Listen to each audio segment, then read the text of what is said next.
Hello, welcome, and thanks for joining us on this edition of News 2. I'm Sandra Gumansing. Police and fire detectives on St. Croix continue to investigate several fires that damaged 6 brand new police cars Monday. Vandals set fire to 6 police cruisers while they were parked at a local dealership.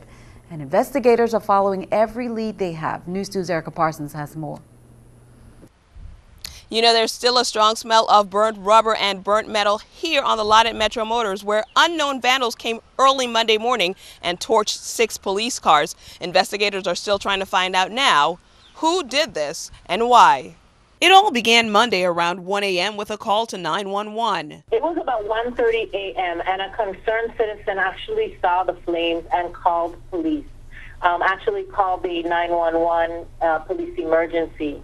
We got a phone call about 1:30 in the night. And when I came, I saw all these cars on fire. Fire officials said units from the Richmond and Christiansted fire stations responded to the fire they suspect is arson. When they got there, they noticed that there were 6 SUVs that had a fire going on, significant damage to the rear of those vehicles. The arson prevention unit from the fire department and the forensic unit from Virgin Islands Police Department, they were called in to begin an investigation. 6 out of 27 brand new Ford Explorer police cruisers were set on fire. Authorities believe the suspects broke the glass in each SUV and tried to pry open the gas tanks, where they lit rags with possibly gasoline to make the cars burn faster.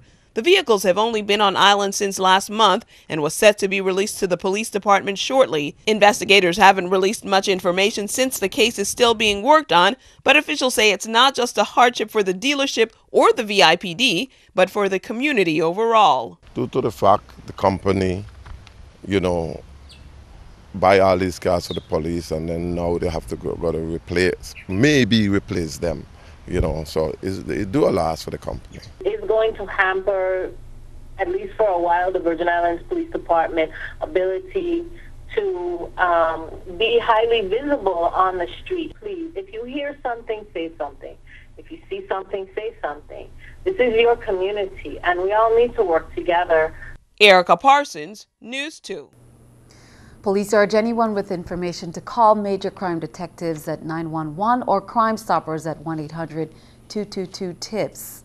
Well, education officials say police are still investigating a burglary that happened on the campus of St. Croix Central High School over the weekend. Education officials say police had questioned one person. Vandals broke in and stole thousands of dollars worth of technical equipment. VIPD spokeswoman Melody Rain said no one has been arrested.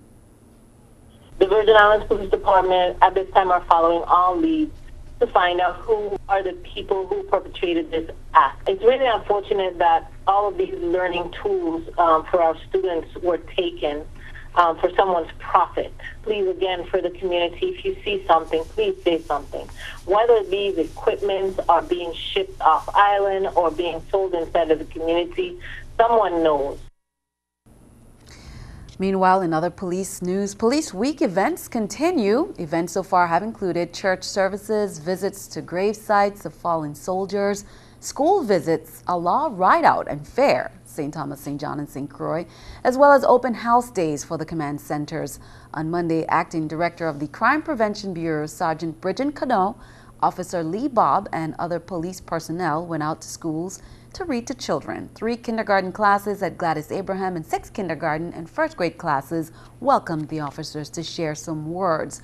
On all 3 islands, they are reading to children every day at their school.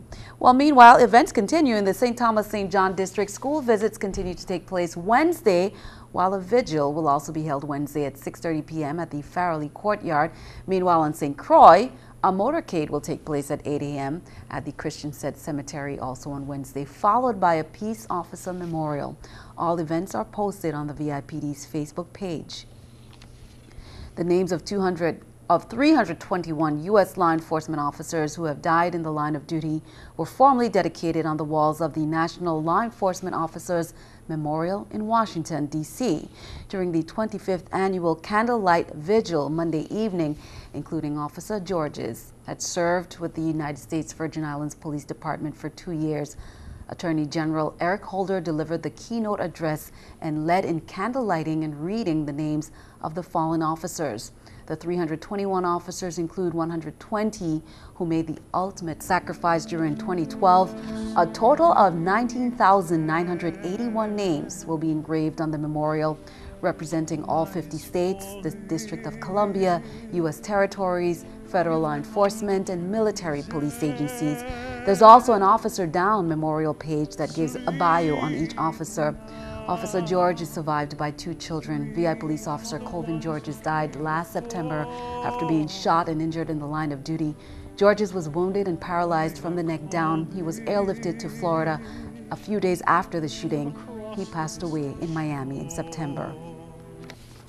It is better to A group of powerful panelists that include VI Police Commissioner Rodney Carrard will be taking part in a community forum Thursday at UVI's Great Hall. The forum is in conjunction with a series of conferences being held this week in both districts. The Association of VI Psychologists, along with other partners, have put together the free event to address trauma and violence in the Virgin Islands. It features specialists, counselors, and other professionals who want to take the community from hurting to healing. It's Thursday from 6 to 9 and open to the public. To be the sign of the times that the Virgin Islands is disproportionately affected by violence and trauma. We're impacted by hurricanes as another form of trauma, and most recently, for example, last year with the closing of Havenza, with the austerity measures that needed to have been taken, we've been impacted as well by some financial stress as well. And so the Virgin Islands just seems to be quite affected by a number of factors that can cause stress and trauma. And so we felt as though, you know, this was just an important thing that needed to be done, an important discussion that needed to begin. On Tuesday, Roosevelt Park on St. Thomas was filled with booths and information pertaining to veterans in the territory, sponsored by the Office of Veterans Affairs. Veterans took advantage of getting registered, ID cards, and one-on-one advice about federal and local benefits available to them.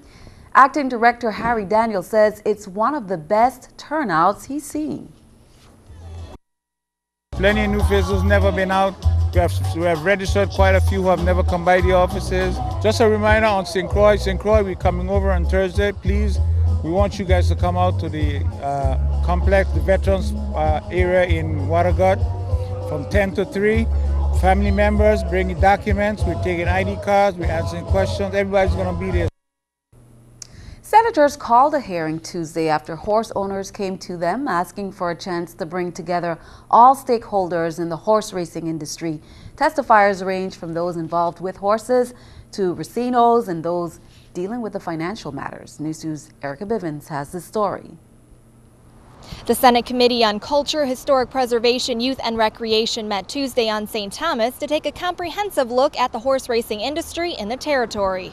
21 testifiers from a multitude of backgrounds were invited to share their thoughts and concerns on the development of horse racing as a vital industry in the Virgin Islands. The Department of Sports, Parks and Recreation fully supports the development of horse racing as a vital industry in the Virgin Islands, and we are hopeful that a permanent promoter will be in place eventually for the Clinton E-Fifth racetrack. Our mutual betting does not take place at the Clinton Fifth racetrack. Currently, the St. Thomas St. John residents may conduct their pari-mutuel betting at the pony parlor located in Frenchtown. We do not have racino at the Clinton Fifth racetrack, but this is just one of the incentives of the many promoters that may be considering acquisition of the horse track in the near future. Many also addressed a need to upgrade facilities and increase funding. There's a need for additional capital improvements, including but not limited to construction of additional barns or stables, remodel of grandstand bathroom facilities, renovation of grandstand facilities, and improvement of the parking area. Many pointed to recent Kentucky Derby jockeys as models and reasons to start educating VI residents on the industry. Imagine if these opportunities were available to our youth right here in our very own University of the Virgin Islands. Testimony continued through the afternoon. For News 2, I'm Erica Bivens. And according to Violet Ann Golden, acting chairman of the VI Casino Control Commission, since the opening of the Racino in 2011, casino revenues have steadily decreased as racino revenues have steadily increased. Horse breeding and welfare was also discussed. The acting IRS commissioner acknowledged today that his agency demonstrated a lack of sensitivity as it singled out conservative political groups, but now he's coming under fire for what he didn't tell Congress. Daniel Nottingham reports from Capitol Hill. Lawmakers want to know why they did not. Well, after the downpours experienced this past weekend, on Monday, Public Works Commissioner Darryl Smalls gave an update on a major road project on St. John that had been stalled. But he says there's some good news. 4 projects are expected to be approved in the next few weeks. We had similar type rain, deluge of rain on the island of St. John, and the primary area of concern was on Center Line Road heading towards Coral Bay. This area had been impacted over the past couple of years as a result of significant rainfall that deteriorated the road conditions. The territory applied for federal funding, emergency relief funding, and we did receive that funding. I'm happy to report right now that the revised big packages were resubmitted to the Federal Highway Administration on May 7th. They're currently under review, and as soon as we receive concurrence from the Federal Highway Administration, we will begin immediately the advertisement for bids. And early childhood is everyone's business. This is why many policymakers gathered on St. Croix on Monday and St. Thomas on Tuesday to discuss a plan of action for the best child development strategies. A big focus was placed on neuroscience. Did you know that chronic stress can be toxic to the brains, that it can weaken the developing brain in a very young child? This is just one of the topics presented during the 2013 Virgin Islands Policymakers Summit on Early Childhood Investments. Children in poverty undergo a lot of stress and have a lot of adversity and not as much positive experience. And you heard the statistics for the Virgin Islands. It wasn't good. We're actually looking at scientific development of brains, and particularly in the early years, because it's something that has become much better known in recent years, the importance of the basic development of the brain, which happens in the 0 to 5 years old. That doesn't happen if we miss that opportunity.